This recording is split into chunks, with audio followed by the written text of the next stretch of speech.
Hi, and welcome to Confounded TV. Finally, I've managed to get these episodes edited, and so now I'll be short releasing one after the other of some really interesting people.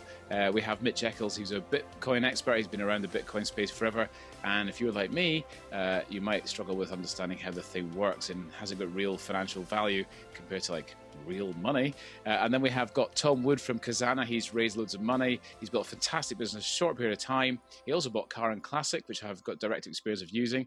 And he's got a really fantastic story to tell. Then we have Peter Crawford and Dan Blatchford, who came on before in the first episode as very kindly to help me test the sort of founder process. But they've actually now launched their website, Sip Champagnes. It's fantastic, and their story is brilliant, and they're a pair of characters, those two. We have Catherine Wright, who's the CEO of discountvouchers.co.uk, but is pivoting nicely into a new startup called Upside, which actually gives you direct benefits from using your bank account.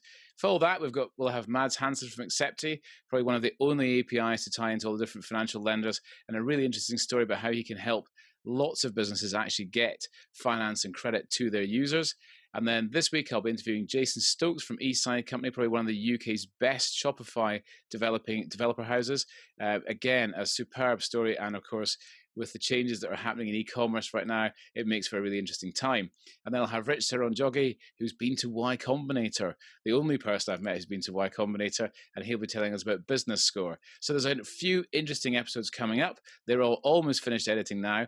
In this episode, we have Mitch Eccles. So Mitch is a Bitcoin expert. I worked with Mitch for a short period of time, and he was the head of AI at a business we both I was consulting at. Fascinating guy, super smart, and we're going to cover off in terms of Bitcoin what it really is. So I don't really understand that well, to be quite honest, but it is fascinating, and we're going to talk about how the economic machine works. And then he's going to talk through his crypto coaching program, which is quite interesting. So if you're a bit of a Luddite like me, he can actually help you get started. And we cover a wide range of topics, how he missed Bitcoin in the early days, how he was going to program it into his PS4 and then just gave it up because it's just another internet thing. And then we talk about how it can actually offer freedom to a whole range of people, from women being able to open bank accounts in Saudi Arabia, not being able to open bank accounts in Saudi Arabia, and now, of course, can use this for financial freedom, how it's working in Venezuela. People can remove their money from the system despite hyperinflation. And then he talks roughly through some of the scams and how to buy it. And also there's some tax implications in there.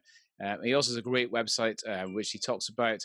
So if you want to know more about Bitcoin, it's a bit of a long one. It's a wide-ranging and quite long conversation, but it is absolutely fascinating if you're into that subject. So with no further ado, we'll move on to say hello to Mitch.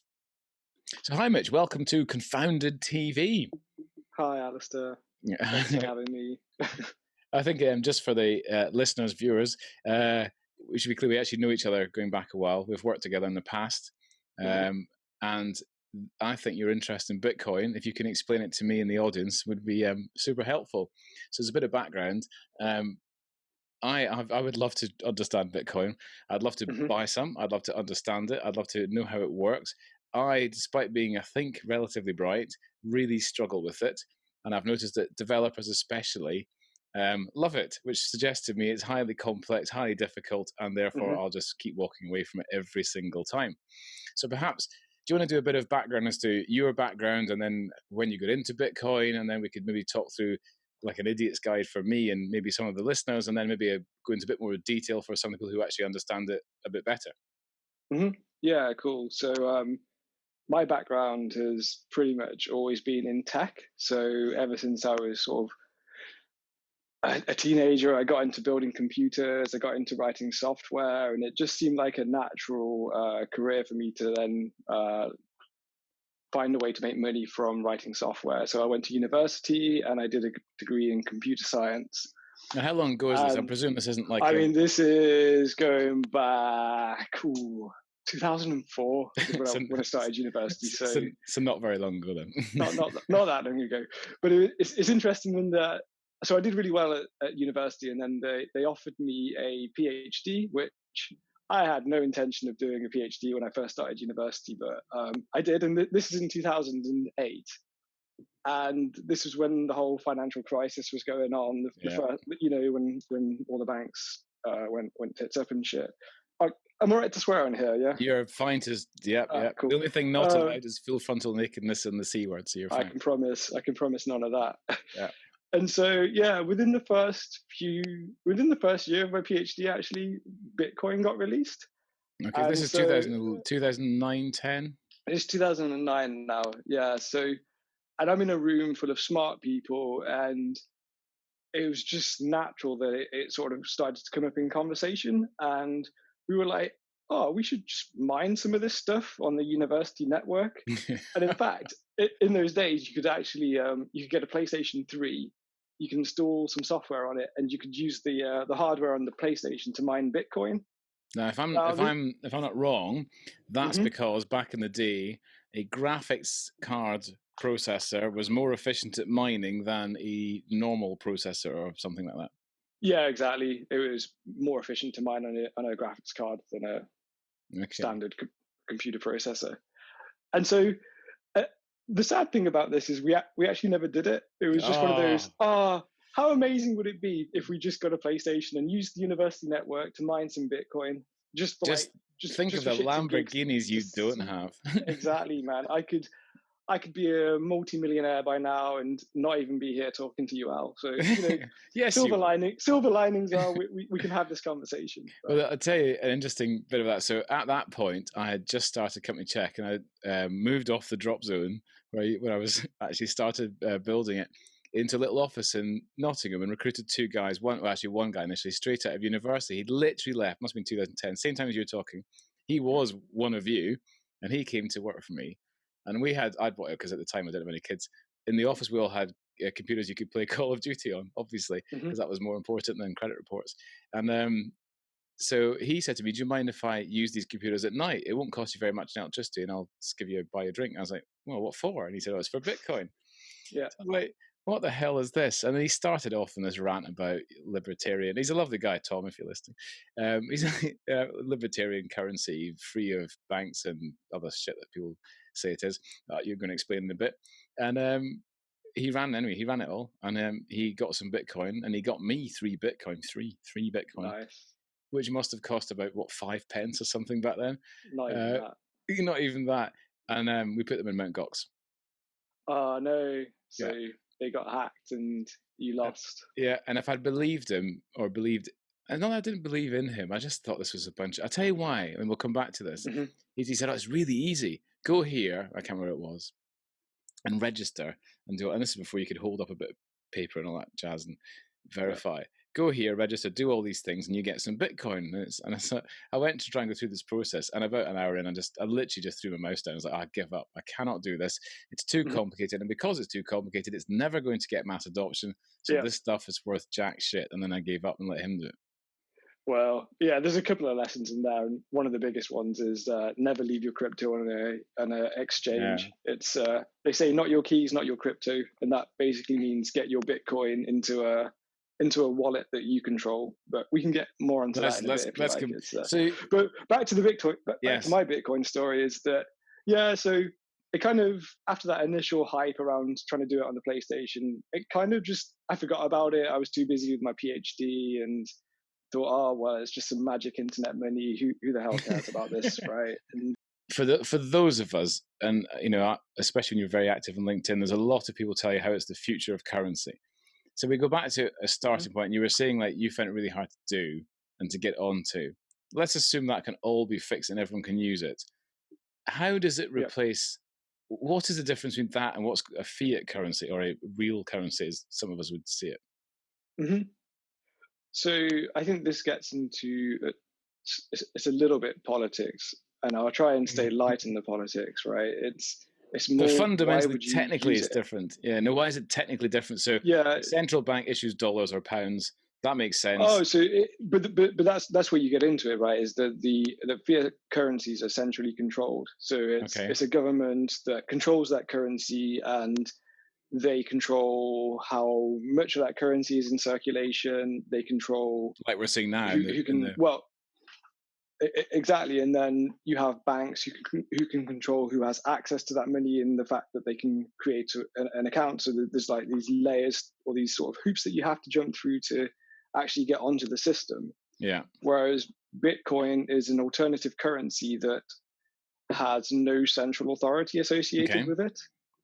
So, and this is quite cool about it, is that no one knows who created it. It's just been created by this pseudonym, Satoshi Nakamoto, right? And that could be a single person. It could be a group of people. Nobody knows. Could be the NSA, right? It could be the NSA, right? But the really cool thing about it is that the American bank or the American government. It totally could be.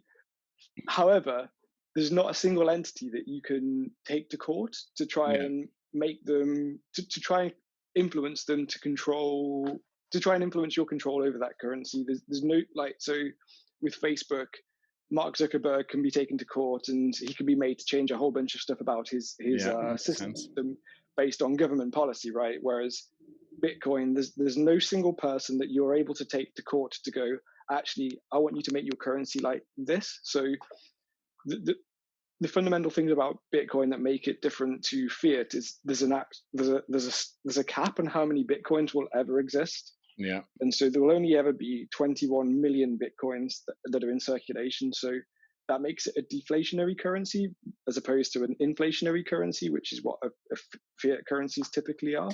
But this doesn't really matter to idiots like me, right? Because at the end of the day, there's 21 million. But it does matter to idiots like you. If you've got money in your bank account, right, you're saving, right, and you have zero interest rates. The government continuing to print money, right, and that diminishes your wealth. It diminishes your spending power year after year. Yeah, but my point was more, if there's 21 million, they're all worth £1, right? Let's just say. And then, oh, look, somebody else wants some of them, so we'll split them in half and say there's 42 million. Now I just have half a Bitcoin, and the value keeps going up of Bitcoin because each bit of it is just more valuable. Each bit of a Bitcoin. This is how I understand. You're not doubling the amount of Bitcoin, though. You're saying that a fraction of Bitcoin is worth more than what it was yesterday, so right? Is it not just like gold then? Like it's exactly like gold. It's a physical thing like gold. I don't like to call it gold 2.0, but it's or digital gold because they just sound like shit ways of explaining what it is. But it's a model that is built on scarcity. So yeah, or you could compare them to baseball trading cards or whatever, but. No, because you can print more trading cards. So for me, the rare ones you can't duplicate, right? You can't replicate, and this is where Bitcoin has its real sort of use cases. Even with gold, right? I could sell you some gold today, right? But you're not a gold expert, so you have no real way of verifying what I've given you has any value. You kind of need this third party to go, oh yeah, actually what Mitch has given you there is real gold. It's not some fool's gold. Okay, that's making more sense. So if I go and dig up all the gold in the world, and there's 21 million bars, and then I go to Tesco to buy some beans, and I give them a sliver of gold, they can't validate that that's actually good gold, or the quality of it, or et cetera, et cetera. So I may be able to buy 1 or 10 or no cans of beans. And what you're saying is, if I've got my sliver of Bitcoin, and I walk into the shop, and we'll come back to the fact that I can't use it, I walk into the shop and I hand over my sliver of Bitcoin. They can validate it against that thing that we're not going to talk about that nobody understands, called the blockchain. I'm not using that word. Nobody I know understands. I'm sure you guys do. Which means it goes, yep, that bit of code is actually that bit of Bitcoin. You can let them have the beans. Simple. Exactly. So basically, it's gold with a validation system and a limited. But better than a validation system. Well, yeah, a validation system, and it removes a third-party trust entity. It's basically a consensus system for money. Trust by the group, in effect. Exactly. The group validates the currency, and because the group or the network is so large, it's virtually impossible to defraud. Virtually, but not impossible. There's no such thing as impossible, I don't think. There are potentially ways to defraud it, which get too technical. Yeah, let's not go there then. But it's safe. But if you just say it's fucking hard to defraud, like really hard to defraud. And when you compare it to gold in that sense, that your analogy of going to Tesco, I would need to bring a third party along with me to validate my gold, right? Or Tesco would need to hire a third party. Yeah, they could have a gold validator sitting in a little booth where they normally do the dry cleaning. Yeah, which you're then going to have to pay money, like you're going to have to pay that person. So that's taking away some of the value of the sale that Tesco are making. So they're losing money to that, right? Whereas with Bitcoin, the fees are much lower because you don't have this middle layer of validators. The validators are the network, and they have fees, but they're just really low compared So what we've got now is a deflationary currency based on a thing which is finite, Mhm. which is validated by the crowd and is technically virtually impossible to steal. Well, no, that's not true. Impossible It's to possible to fraud. steal. It's It's yeah. very possible to steal it. Mhm. So now for the people who sit there like me, going, okay, I'll take Mitch on his word on all of that stuff. What I hear is more people talking about investing in it than actually using it. So there's two sort of Mhm. strands I think we should try and cover here. One is, I think the more interesting one for me is, like, in 2011 when these guys in the office were telling me to buy this stuff, I was going, yeah, where can I spend it? Oh, you'll be able to spend it everywhere soon, right? There's everywhere. It Mhm. won't be long with phones and everything. You have to walk in and slap it down, and much like Apple Pay, just use Bitcoin. And that was said again in 2006 and again in 2016 and again in 19. I have Yeah. seen nothing which persuades me as the man on the street that I'll be able to walk in and buy a pair of headphones and just tap my Bitcoin wallet to a Bitcoin card reader and Mhm. transfer money that way. And nor do I have any trust that today it's worth 50 quid and tomorrow the same bit of Bitcoin's worth 80 quid. So why isn't it adopted in shops? And why would I spend it when it could be the same sliver could be 50 quid today or 80 quid today or tomorrow or 20 quid. So the headphones, like, I feel sorry for those guys who bought those Lamborghinis on Bitcoin. And it's, Mhm. because they were buying it So like on the way up, and the next day they could have bought three. mhm. Why would I use it if its value isn't at least partially stable? So you've touched on a couple of things there. One is volatility, and the other one is actually being a what's the use case, right? And being able to spend it. So Yeah, let's go with spending Bitcoin first. And the analogy here is like you don't spend gold when you're buying a cup of coffee because it's just no one carries gold around, and to yeah, transact in gold would be too slow. And so if you look at how currencies evolved, that most fiat currencies used to be backed by the dollar. Backed by gold. yeah, Can we take that bit out because that just sounded a bit yeah. stupid? Backed by the dollar. Just pause and say it again. Okay. So so fiat currencies used to be backed by gold, Hmm. but you weren't. And the banks would give you these banknotes, which are IOUs, to say that this is a token that you can exchange for your gold at any point, right? So, because we realized that it was inefficient to transact in gold, so we got these banknotes, right? And the same is kind of true with Bitcoin. It's really inefficient to transact with Bitcoin. It's too slow. So if I was to go into a Starbucks or whatever now and buy a coffee and pay for that coffee in Bitcoin, the merchant would be waiting 10 minutes or so maybe for that transaction to actually get validated. So I don't really want to hang around 10 minutes whilst they confirm that I've actually paid for the coffee.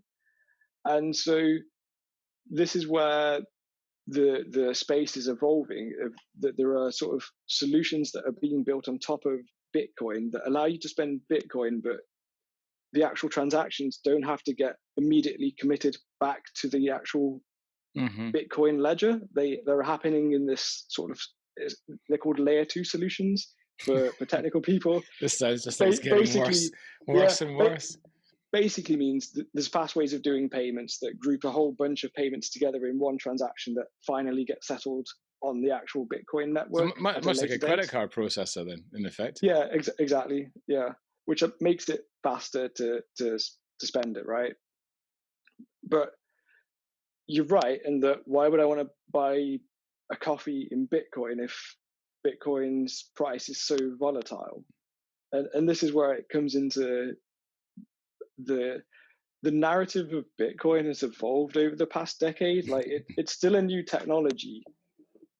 And I don't think anyone really knows what its best use case is yet. Like it used to be, oh yeah, it's this great way of You can just walk into Starbucks or whatever and buy a coffee, and it's digital money.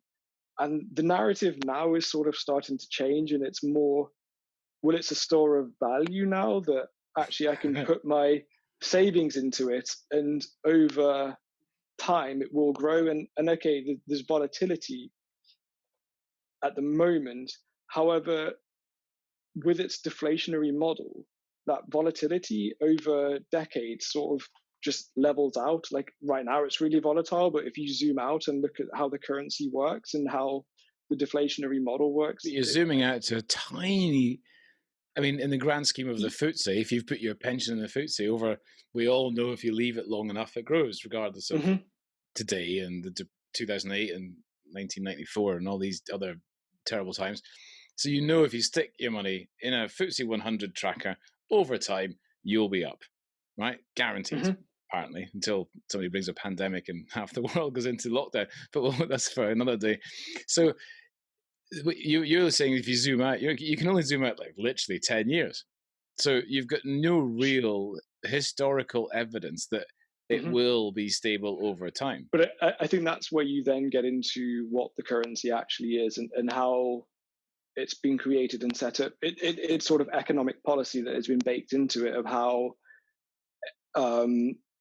So to get into a bit more of the technical stuff is that, so we've established it's a deflationary currency, and there's a supply rate. Cool.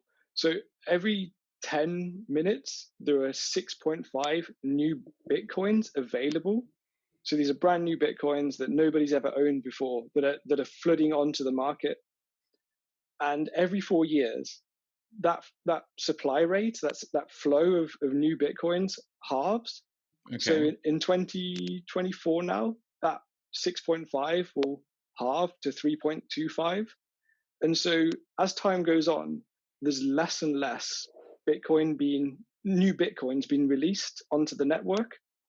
So that means, so then let's say you're really late to the game and it's 2030 and you're trying to buy Bitcoin. And by this point, there's only 1.7 something Bitcoins being made every 10 minutes, right? How do you then buy Bitcoin? Well, you then have to buy Bitcoin from somebody that's already holding Bitcoin. And so, yeah, this is sort of getting into how prices of these things go up, because that and scarcity. That, well, okay, I will sell you some. Like gold. It's still like gold. Like it's literally exactly. It's like gold. Bars a minute. And in 2024, we know that mine's only going to be half as productive to get 3 bars a minute or whatever. Yep. So if you want to buy gold in 2030, when we know the mine's only producing 1 bar a day, right, you're going to have to buy it off someone who's already got gold. Yep. Simple as that.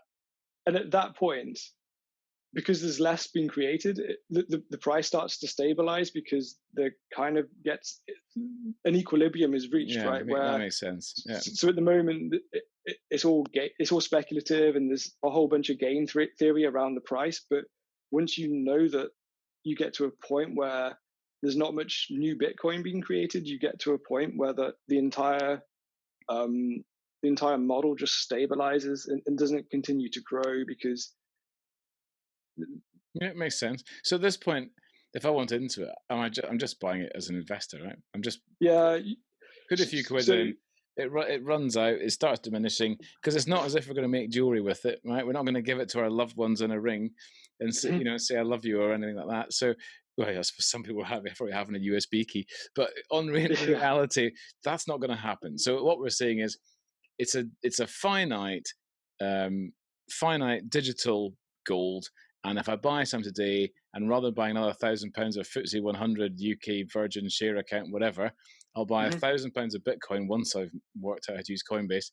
And we know that in 2030, because there's less of it, the price will keep going up, but then it will stabilize and become more like you see with an exchange rate like we have now. It takes a great deal to create a lot of movement.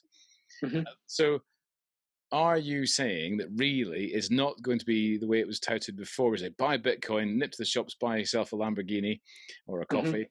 It's actually going to be somewhere I put a few quid, like I put a few quid into an ISA or something as a way of moving my fiat normal money into something else. Yeah, right now that's exactly what it is. It's a hedge against traditional ways of building wealth. So it's, I don't know, if you believe the stock market is propped up by all of the fiat money that's currently being printed, if you believe that the fiat currencies are going to go pop, then Bitcoin is really a hedge against that market. And so yeah, 99.x% of people are going to go, what are you talking about, right? Because like I've read some of the stuff that some of the theorists put on Twitter, and the fiat currency is going to go pop, and we're just writing new money all the time. And I started there going, yeah, okay, I can understand where you're coming from with that. The Americans right here's another 300. We've just written another 300 billion for Kickstarter and more of this stuff. I think we spent 60 billion on the furlough scheme. So here's some more money. Everyone we didn't have last week. The magic money tree, as it was referred to before. Yeah. Jeremy Corbyn must be sitting there going, "Huh, and I had a magic money tree." But how sustainable is it? No, but I get all that, and I read the conspiracy theories, and I look back, and I remember as a child, America had the biggest debt of any country, and it was still the superpower, and that debt has only grown and grown and grown. But what's different now is all the other countries, the EU itself has got debt, right? Plus all the European countries within the EU, plus Canada, plus everyone else is debt and debt and debt. So is the real hedge that? I'm not saying you, but the real Bitcoin conspiracy theorists, are they really saying that all that could go pop and the Bitcoin will be the thing to have that will hedge against that? Yeah, there's like a meme on Twitter, Bitcoin fixes this. And yeah, Bitcoin fixes that fiat currencies going pop. Okay, so question. I take my 10 grand, I buy Bitcoin. It all goes pop, right? Apart from the fact we've got bigger problems, if it does all go pop, including war, famine, and a whole bunch of other stuff, probably, I've now got 10 grand in Bitcoin on a USB key, but I need it to buy guns and food. How do I go and how do I get it back? That is when things start getting priced in Bitcoin. So this is the other part that comes into the price stabilization, is that at the moment there's only maybe 1% of the population in the entire world that are using this stuff. Is it as big as that? Like 70 million people. Is it that many? Yeah, but I think that's still quite small considering the 7 million I'm staggered. There's that many. And so as these currencies start to inflate, and we'll get into some of the actual cases where this is happening right now in the world, okay, to sort of show you what could happen, is people then, they switch to Bitcoin, and then things start to get priced in Bitcoin, and then you're starting to transact in Bitcoin. So it's kind of, and I'm no expert, I don't know how this plays out. I don't really fully get the economic system, and what I do is I sort of like try and signpost people to people who know more than me, and anyone who's listening to this and wants to understand how the economy works better, go on Economists YouTube. Are always wrong. Economists are, but I like go and watch. There's a video by Ray Dalio, and I think the title of it is "How the Economic Machine Works." If you Google Ray Dalio and how the economic machine works, a 30-minute video will come up, and it's the simplest, best explainer I've ever watched on how the economy works. I'll put that in the footnotes then. I'm never going to be able to explain it better than him, and I'm only going to be paraphrasing him if at best, right, and doing a really bad job of it. So let's go to. I encourage people to check that out. Yeah, I'll put a link in the footnotes and everything, and on the intro. Come and listen to Mitch, but first watch this. Well, that's literally all I'm doing. My entire email course is my process of, well, here's all the things that I've learned to understand why Bitcoin, and it's okay. So take us through this. So this is an email course you're running that I can sign up to, and it literally is day by day, week by week, or is it? It's at the moment it's going to be it's daily. 5 days, you get 5 emails. How the money system works, how banks and governments are effectively, it kind of maybe borderlines on conspiracy of how they're controlling the economic system for their benefit, and then it gets into Bitcoin and who Satoshi Nakamoto is, it gets into the fourth email explaining how to use Bitcoin as a sort of hedge against the system, and then the fifth and final email is just, here are a bunch of ways that you can actually start buying Bitcoin, and actually encouraging you to buy some, because I think the only way you actually learn why Bitcoin is just by buying some and holding it and just seeing what happens. Like maybe you could replace this entire podcast with just buy $100 of Bitcoin and see what happens. Well, it's an interesting one, isn't it? That's the best way of learning how to use it and what it does. I remember, I think it was the 9th of March, I had a conversation with a guy who's really into this, and he'd sold everything, right? And then, of course, the stock market that day was going down and down and down and whatever. I can't remember how far it went. And I remember looking at my SIP and going, oops, should have done the same thing. But I hear is me holding on for the long term because the stock market always recovers. And actually, to be fair, it's got within like a sniff of where it was. Well, the stuff I'm in, I was rescued by Amazon. There's a lot of Amazon, a lot of Google in there, which I bought in 2010 instead of buying Bitcoin. And it struck me then as a point where actually, if this pandemic doesn't go away, if there's a second wave, if we're in lockdown again, then I think you get the interest you're talking about. Because I think if you look at us, we're all being bribed to go to the pub now on a Monday. I don't fancy that. I'm sure other people do. But if this comes back in the winter and it is as bad as it was before and everything is shut again, nobody can predict the benefit. That's what you're saying is, you might as well take some of any money you've got lying around that is spare, put it over here, because it actually might be better off there than kept as cash or whatever. Exactly. So how do I buy it? Why is it so difficult? And how can a simpleton like me actually buy it? What's the easiest way for a normal person to buy it? It's actually not that difficult now. Okay. There's multiple exchanges. I kind of feel like this is a BBC moment where I'm going to pick one and it's advertising for them, right? I wouldn't worry. There's only 8 subscribers and like 60 followers on LinkedIn. This is episode 2. There's nobody's listening yet. I just go on Coinbase, okay, and I deposit money from my bank account. So this is the bit that makes me nervous every time. So okay, you go onto Coinbase, you set up, and they have a wizard that basically takes you through a series of steps. You have to prove that you're a human being. You have to prove that you supply identity information such as a passport or a driver's license. You prove your address. And this is just a process that pretty much all big exchanges have. But that's no more complex than getting a car loan. Exactly. So people are used to that type of process. Yeah.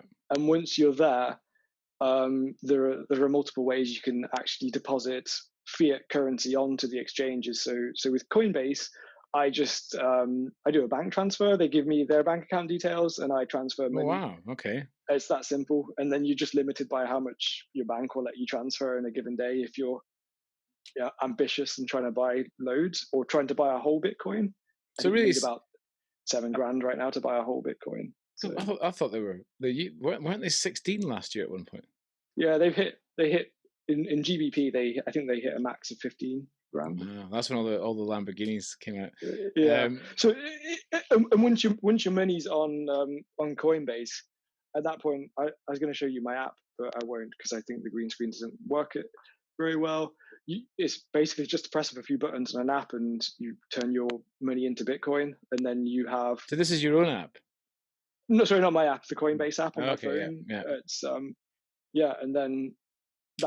then I have Bitcoin in a wallet on that exchange, and then I move it out of there into a hardware wallet. And this is where it gets a bit scary because this is where the user experience is really awful. That in order to move it onto my hardware wallet, I have to copy and paste these large addresses around, like the multiple characters long, that if you mess up by a single character, you lose your entire money, and it's a really scary process. And you lose your entire money. Yeah. So if I want to send Bitcoin to somewhere, I have to know the address that I'm sending it to, and if I get that address wrong by one character, so by one letter, one number, the money's lost. Why isn't there's no way of recovering that, and that is the scary bit. That's why can't it be an app?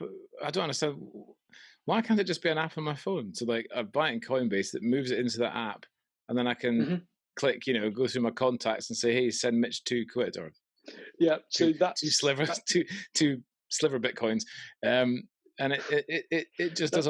That's where the industry's improving. There's a lot of developers working on that side of things to just make it as easy as it's a contact in my phone, send. There's people doing it with domain names, so I can buy a .crypto domain name and I can send cryptocurrencies to a domain name, much like you can send an email to a domain name and store it in your inbox forever. Yeah, exactly. So it's still quite. You have to be honest, though, for the average punter, this is not sounding great. Yeah, which is why I'm selling myself as a Bitcoin coach. I've done this multiple times now, and I know what I'm doing. And it's really quite daunting the first time you do it, and then the second time you do it, it's like, oh, okay, yeah, I've done this before, and you gain confidence really quick. And so people can come to me if they like, and I will just coach them through the process and help them get set up. So just talk me through that, obviously, because I think this is really interesting. So you've got a website, learnwhybitcoin.com, which is where you sign up for your email, so you can start understanding it in a way that is step by step and linear. And then you can you've got like a coaching. So there's a bit like you get personal trainers online now on Zoom, and you can like do your sit-ups in the morning. My wife does these. And you can pay for like a bit of this and a bit more, or you can do. So what you're doing here is offering like a crypto coaching session. Leave a very low budget one at $5.99, and it goes right up to £399 a month. And that is about really getting people to understand and to help them actually move into the space. Yeah. So for the top tier package there, you're getting 5 hours of my time for that month, and I will go through. It'll be like a conversation like this where we can go through all of your fears and questions about the currencies. Why would you do it? Why would you get into it, etc. And then baby stepping you through the process. We'll be on a Zoom call where we share screens, and I will show you which buttons to press. And at any moment you've got a question, I'm there to sort of answer it and just baby step you through the process. It's as simple as that. And to be honest with you, once you've done that the first time, it won't be a subscription of, the next month I've got to pay another £399. Because I would say you switch down onto one of the lower packages. So you end up you would teach me the whole thing basically. Once I'm confident I can go down a level, or once I'm super confident I can go down a level, but you're still there when I go, what's XRP or Ethereum or whatever, and I start having... Exactly. So when you get down onto the email coach only, at that point, I'm there to answer your emails that you have about any cryptocurrency. I'm sending out emails regularly throughout the month. So what I do a lot of is scam detection. There's just a lot of scams in this space trying to steal your money, and I guess this is quite new. So in the end, when you've not been doing this launch of is quite new. So once you get a bit further down the road, you'll end up with a community which is sort of vetted in effect because they've come through you. You're not going to get scammers joining your community because you'll out them, and you'll actually you'll actually create I hate this phrase. We create a safe place for people to invest in Bitcoin. But that's actually what you'll end up with. Because for me, I think it's people don't make their own financial decisions about a lot of stuff, about their pension. People go to financial advisors and they don't run their own SIP, and they, sometimes they get ripped off, and that's an old school stuff that's been floating around for forever. So it makes sense if you want to try Bitcoin. In fact, I actually did sign up for the emails, but I'll actually join because I'd like to. I'd like them to actually get me to the point I've actually got some that I actually managed to organize myself, because that was a disappointing thing. 2011, so close, but too complicated. Well, that's also what the top tier coaching package gets you through. It's not just buying on an exchange. It's how to properly manage your crypto, become your self custody, putting it on a hardware wallet, securing it. And a hardware wallet is literally just a USB stick, isn't it? I have one around somewhere. For the viewers who are listening to the podcast, he's holding up a USB stick. Sort of almost stays there. It's like a little USB thing. This one's called a Trezor. But I've got a bunch of these. in different, I've got different companies, and I've done the research. I know which ones work the best, and so But if I'm that's not why wrong, it's just a string, which can be a text file. it can just be a text file, yeah. It can be So a piece of paper. I could print it out. I mean, the cool thing is, right, that I can actually store Bitcoin in my brain. So this thing here, this hardware wallet, He's holding up a USB type thing, by the way. Yeah. I can lose this. I can destroy it. But you can remember the number. I can recover the Bitcoin. And so there's a 24-word passphrase for this Bitcoin wallet. So as long as I can remember those 24 words and in the correct order, I can store the Bitcoin in my mind effectively. You can just imagine how many people are using the first 24 words of the Bible. Well, that's it. You could use any book, right? Or you could use any words that you want. But everyone's going to want to use a book they can find, and the book that stays the same, and the print run doesn't. But it could change. just be a book that's personal to you, or maybe it's a mnemonic. I don't know. Like I always remember back to school where we learned the colours of the rainbow, like Richard of York gave battle in vain, right? Or just learn a 24-character mnemonic for the words that you've chosen. But the point is, though, that the people are actually doing this right now. Like in Venezuela, there's a currency crisis there where their currency has gone through hyperinflation, and there are people trying to leave that country because of the oppressive regime that is there.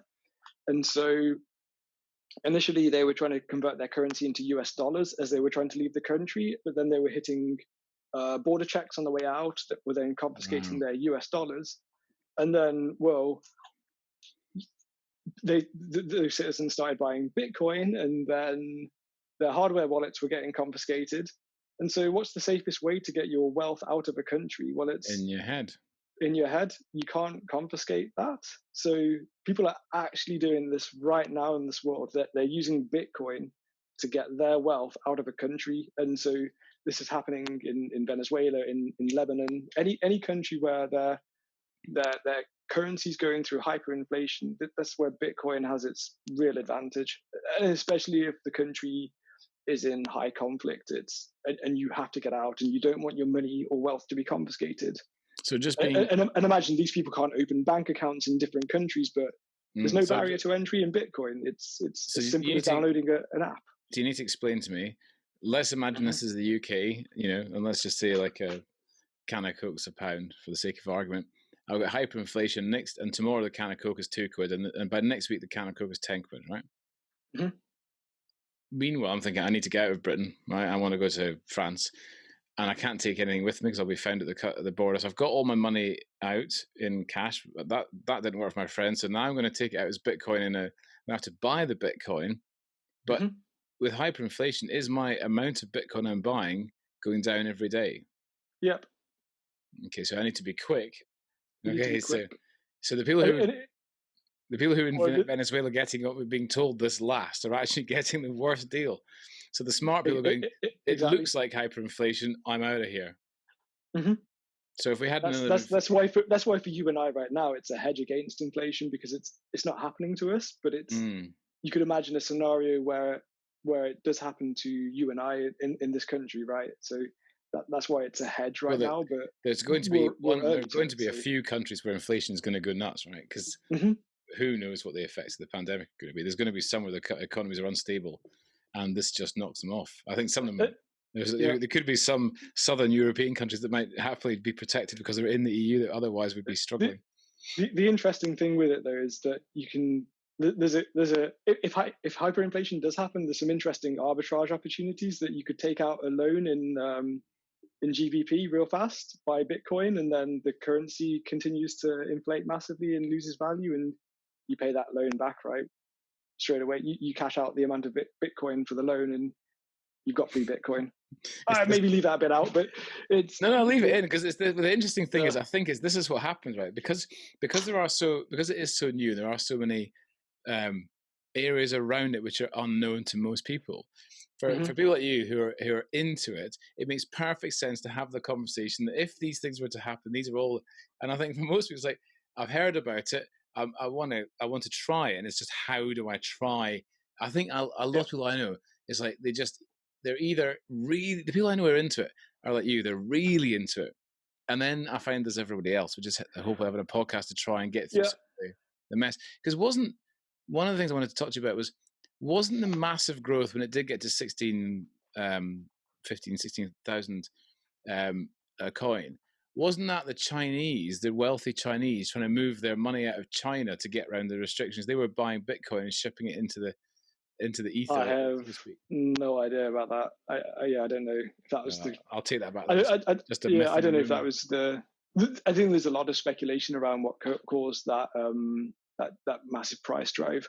A lot of it was just FOMO, fear of missing out, people hearing about the price going up and just wanting to jump on the bandwagon. It's but coming back to the people who are hedging against inflation or actually using the currency to because they're actually experiencing inflation, they're not even bothered about the volatility of Bitcoin at this point because their currency is so damaged and broken that the volatility of Bitcoin, it doesn't matter if they're losing 5-10% of their wealth each day because they would be losing more if they were using their own currency. So, and kind of bit of a pause.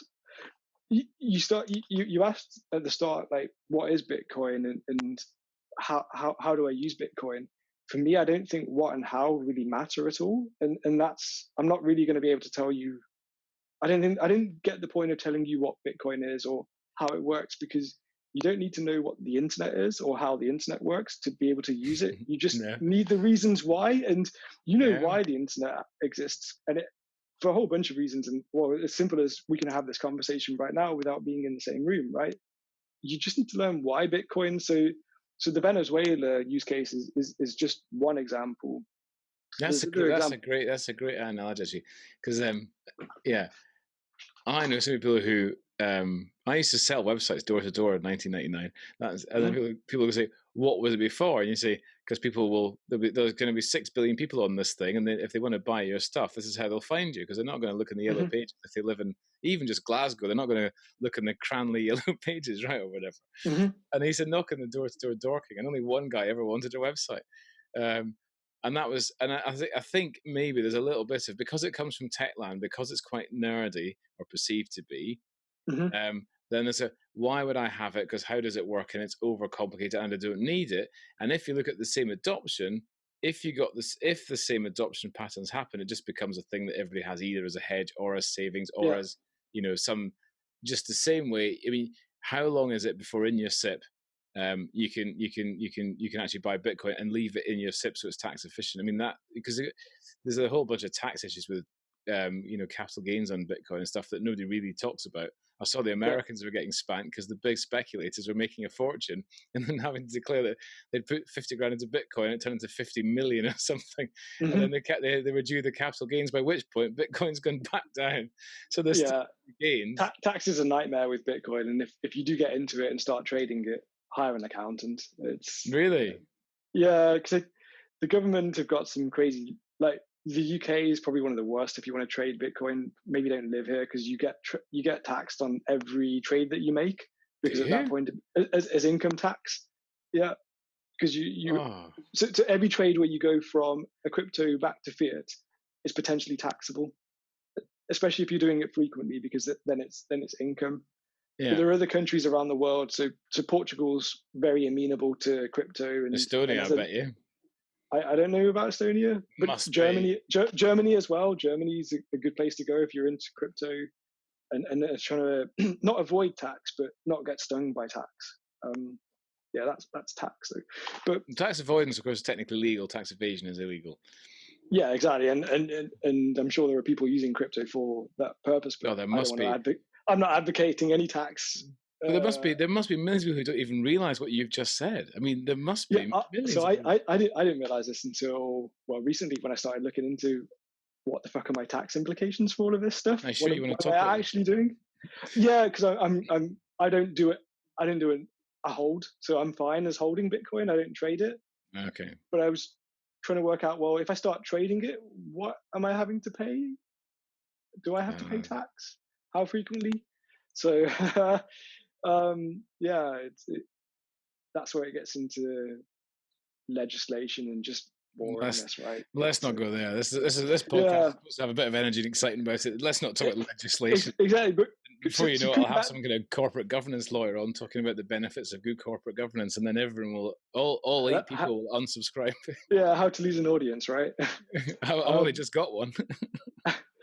But coming back to some of the use cases that I think, as you're sort of saying, the adoption curve would just grow as people realize, oh yeah, I need this now. It doesn't matter anybody going around saying what it is or how it works. It's not going to convince anybody to use it until they need to use it, right? And so a use case that I find fascinating is Saudi Arabia, where women in Saudi Arabia, I didn't know this before I learned this, is that obviously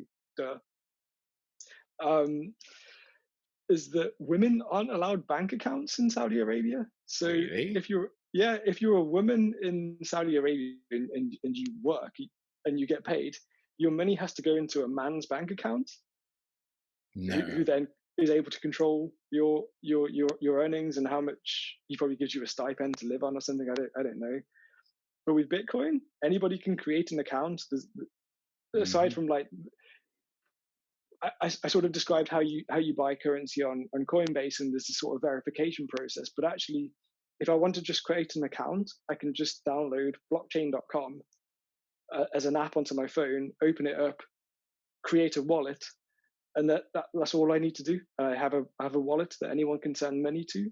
I don't need to verify who I am. I don't need to go to a bank to open an account. I don't need a certain amount of money before I open the account. I can just create an account, and nobody else can control that. And that's quite a powerful thing for any citizen in the world, and especially these ladies in Saudi Arabia who can now get paid directly rather than it having to go to their husband or their father, whoever is the. I think it's not just Saudi Arabia.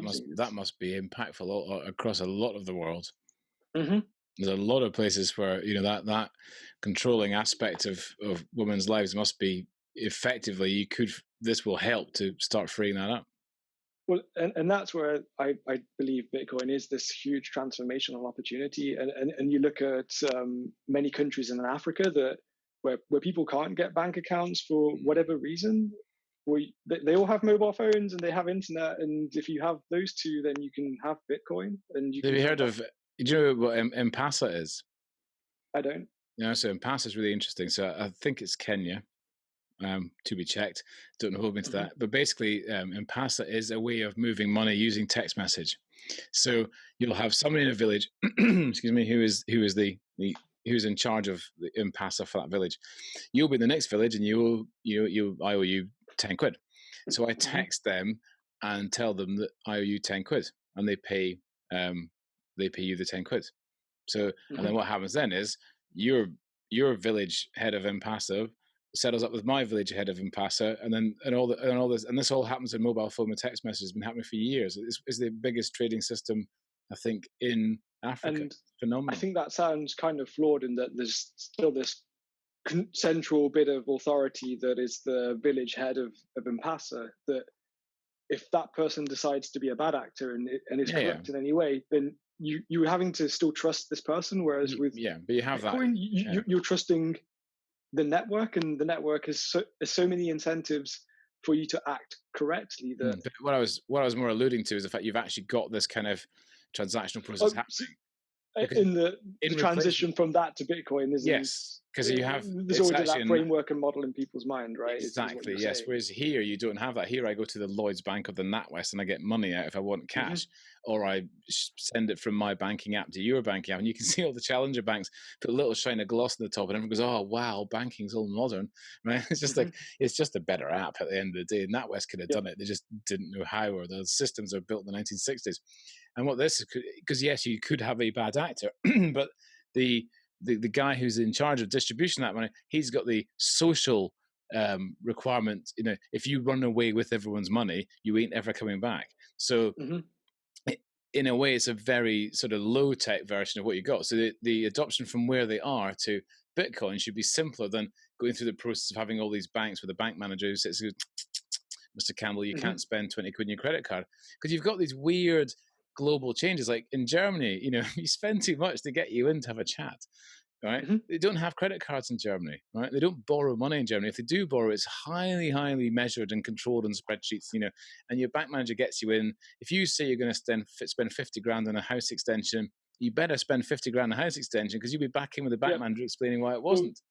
and this is where the use cases for the Western world for Bitcoin start to come in, is that there's no central party or government who's Yeah. then looking at what you're transacting with. It's like interacting with cash, and it's a digital form of cash that Yeah. there's no, of course you can trace Bitcoin, and it's not this private coin that hides all of your transactions and you can launder money through. Not at all, but it does add a layer of privacy that allows you to just transact without anybody really watching or being able to stop you or confiscate that money, which that's where it starts to come more to home, right? I mean, Germany's on our doorstep, and that's a great use case for why they would want Bitcoin.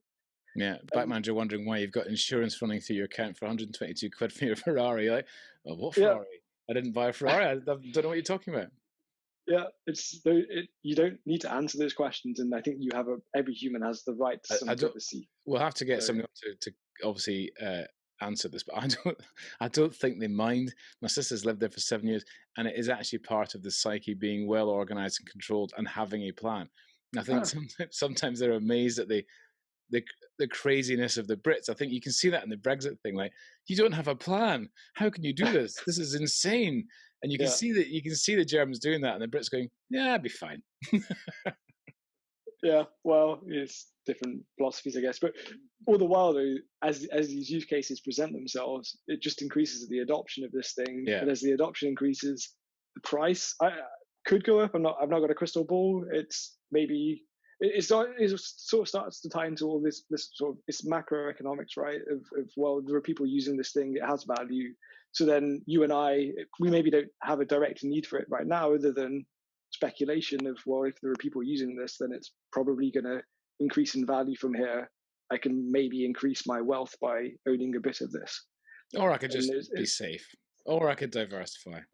Exactly. So there are all of these use cases that I believe that once you start to understand why people are using this, you start to get an idea of, well, actually, maybe I should own a bit of this and just experiment, and rather than, oh no, it's this ugly, complicated thing that I don't understand and I'll never understand. What's the fucking point of it? Well, people who are like that, I think you're going to wake up one day and realize, fuck, I'm too late. And take it from me, I have that regret.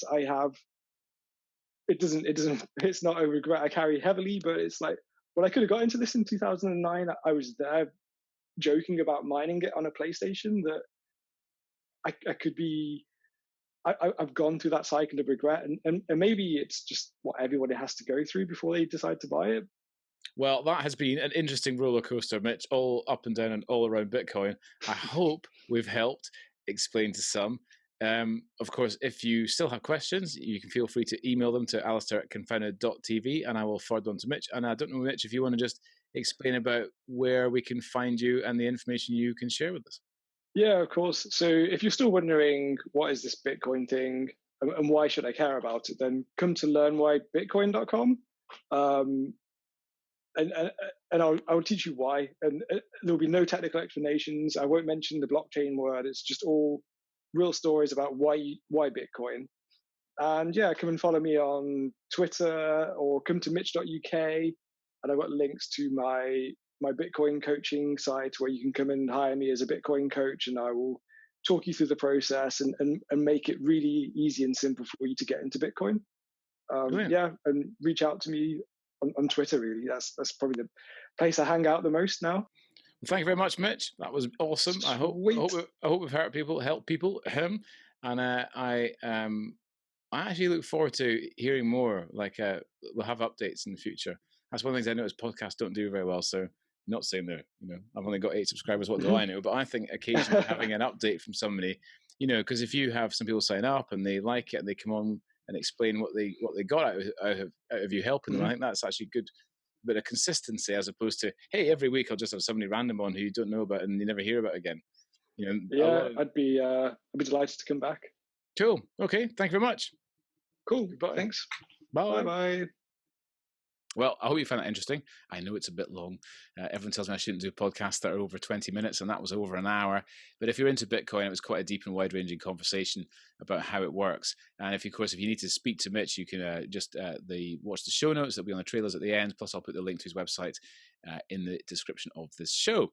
Next up, we're going to have Tom Wood from Kazana. He's done some crowdfunding. He's raised money from Passion Capital. He's built a staggering business in what is apparently a very short period of time. And he also bought currenclassic.co.uk just to add more data and for a bit of fun. So he is a fascinating, interesting, bright, smart man.